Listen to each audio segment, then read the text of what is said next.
बोलिए हरिओम। ओम विष्णु। प्रिय भक्तों, आज वरमावस का पर्व है जिसमें सभी सुहागन महिलाएं अपने पति की दीर्घायु के लिए वरमावस का पूजन करती हैं और व्रत रखती हैं। तो इसमें आज हम आपके साथ साझा करेंगे सत्यवान और सावित्री की कथा। तो सुनिए। एक संतानहीन राजा था।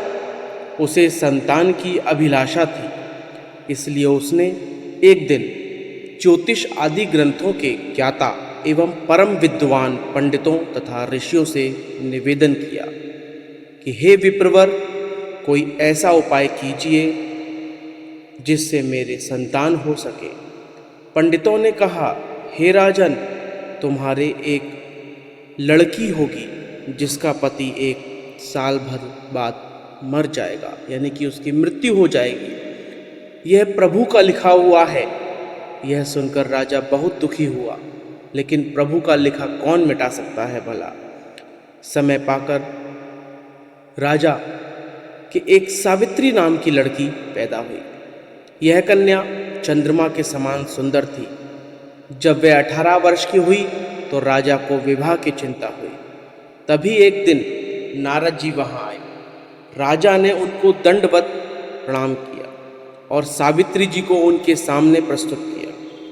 उनके प्रणाम से प्रसन्न होकर नारद बोले, राजा, पुत्री से वर चुनने को कहो। यह सुनकर राजा ने सावित्री की ओर देखा। नारद जी की आज्ञा राजा ने स्वीकार कर ली। सावित्री को रथ देकर सखियों के साथ भेज दिया। वर की तलाश में एक दिन सावित्री एक वन में पहुंची और वहां उसने सत्यवान को लकड़ी काटते हुए देखा। सत्यवान को ही वर चुन लिया तथा सत्यवान से परिचय पूछने लगी। तब उन्होंने सब बातें सत्य सत्य बता दी। सावित्री ने कहा कि मैं आपसे विवाह करना चाहती हूँ। सत्यवान ने मना किया। मैं जंगल में रहने वाला, तुम महलों में रहने वाली, मेरे साथ किस तरह निर्वाह कर सकोगी। मेरे माता पिता अंधे हैं। मैं लकड़ी काटकर जीवन का निर्वाह करता हूँ। मेरे पास आपको सुख नहीं मिल सकता, इसलिए मेरा आपका विवाह सफल नहीं हो सकता। सावित्री ने कहा, यह तुम्हारा भ्रम है। मैं तुम्हारे साथ वन में रहकर जीवन व्यतीत कर सकती हूँ, इसलिए आप मेरे साथ विवाह कर लें। यह सुनकर सत्यवान ने विवाह स्वीकार कर लिया। तभी वहां नारद जी आ गए और सत्यवान को पति के रूप में देख के बोले, इसकी उम्र तो केवल 1 साल है। घर आकर राजा ने सावित्री का विवाह सत्यवान के साथ कर दिया। वह एक दिन करके दिन गिनती कि आज एक दिन निकल गया, कल एक दिन निकल गया, और एक एक करके दिन गिरती जा रही थी। जब उसके पति की मृत्यु का दिन निकट आया तो उसने 3 दिन पहले से ही उपवास शुरू कर दिया। रोज की भांति उस दिन भी सत्यवान अपने समय पर लकड़ी काटने की कुल्हाड़ी और टोकरी लेकर वन में जाने लगा, तो सावित्री भी उसके साथ चलने को तैयार हो गई। सत्यवान ने वन में जाकर फूल तोड़कर उसे दिए। बाद में लकड़ी काटने के लिए वह एक वृक्ष पर चढ़ गया। उसके सिर में दर्द होने लगा। उसी समय वह नीचे आकर सावित्री की गोद में सिर रखकर लेट गया। इतनी ही देर में यमराज आ गए और सत्यवान के प्राण लेकर चलने लगे। सावित्री भी उनके पीछे पीछे चल पड़ी। यमराज ने बहुत मना किया, लेकिन सावित्री नहीं मानी। सावित्री ने कहा, जहां मेरा पति जा रहा है मुझे भी वहीं ले चलो। इस पर प्रसन्न होकर यमराज ने कहा, कोई वर मांग लो सावित्री। सावित्री ने पहले अपने सास ससुर की आंखें मांगी, फिर अपने पिताजी का छिना हुआ राज्य मांगा। यमराज ने वह सभी दे दिया।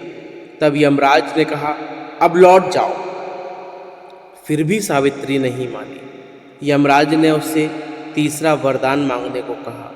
तब सावित्री ने यमराज से सत्यवान से 100 पुत्रों का वरदान मांगा। यमराज से तीसरा वरदान मांगने को जब यमराज ने कहा तो सावित्री ने कहा कि महाराज प्रभु यमराज, मुझे सत्यवान से 100 पुत्रों का उम्मीद है, मुझे ये वरदान दीजिए। यमराज ने दे दिया और सत्यवान को मुक्त कर दिया। यमराज अंतर्ध्यान हो गए और वे दोनों खुशी खुशी अपने आश्रम जाकर सुखपूर्वक रहने लगे। तो ये थी सत्यवान और सावित्री की कथा, वड़मावस की कथा, जिसमें सभी स्त्रियां अपने पतियों के लिए एक पूजन व्रत विधि करती हैं और उनकी दीर्घायु की कामना करती हैं। और साथ ही सभी पतियों को भी चाहिए कि वो अपनी की पत्नी की रक्षा करें, उनका इज्जत करें, मान सम्मान करें और उनके नश्वर शरीर के लिए, उनके जीवन की दीर्घायु के लिए वह भी ईश्वर के सामने अपना सर झुकाएं, नमन करें। व्रत कर सकते हैं तो व्रत करें, पूजा करें, क्योंकि आप दोनों ही इस सृष्टि के रचयिता हैं और एक रथ के 2 पहिए। बोले श्री हरि विष्णु। ओम